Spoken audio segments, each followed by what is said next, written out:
odayaashu isimada iyo dhammaan dadka meeshaan ka hadlay waxay ka sharqabiyeen maanta inay ahayd in lagu sharfay dowladda federaalka inay timaado ka soo qayb gasho furto dhagax dhigto mashruucan laakiin ay ka baaqsatay waa run wey baan ku laban yahay dadku malama yeesheen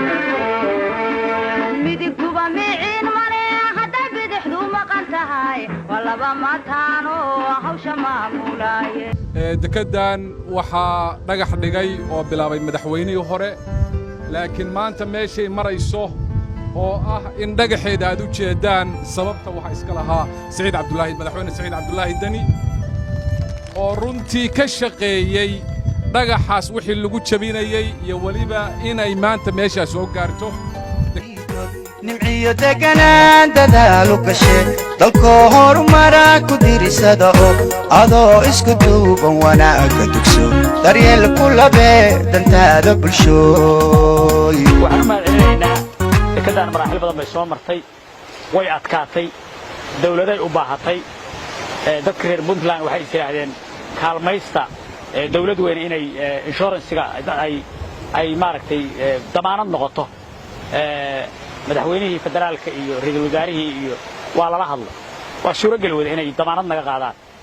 damaanadii waxa alla ku guuleeyay madaxweynaha Puntland wuxuu ugu daraa damaanad qaadka loo rabay waxay ahayd qalabkan miinada lagu qarxiyay raxaano dhagaxa lagu sameeyay oo dekada lagu qarxiyay oo aan dad shacab gacantooda inay galaan loo ogolayn ama aan hatta maamul ku filayn isbiirqoolkaas waxa noo qaatay madaxweynaha Saciid Cabdullaahi Dani waana waxyaalaha aan la ilaawi doonin oo dadka reer mudug ama dadka reer Puntland ama dadka Soomaaliyeed aan ilaawi doonin geesinimadiisa iyo fahamsiintiisa inuu fahamsiiyo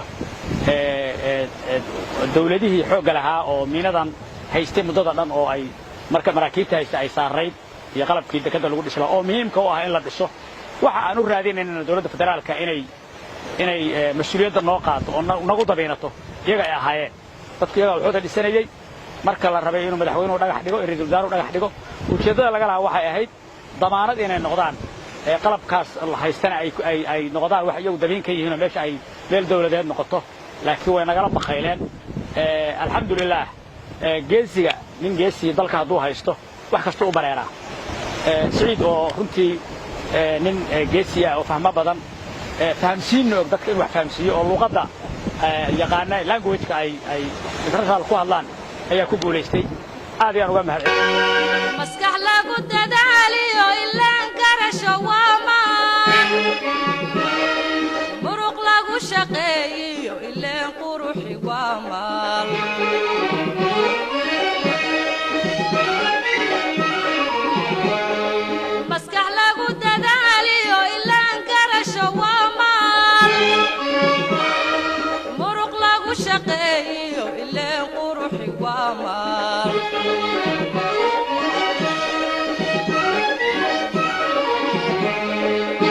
murtiyay maguuraan taariikh la soo maray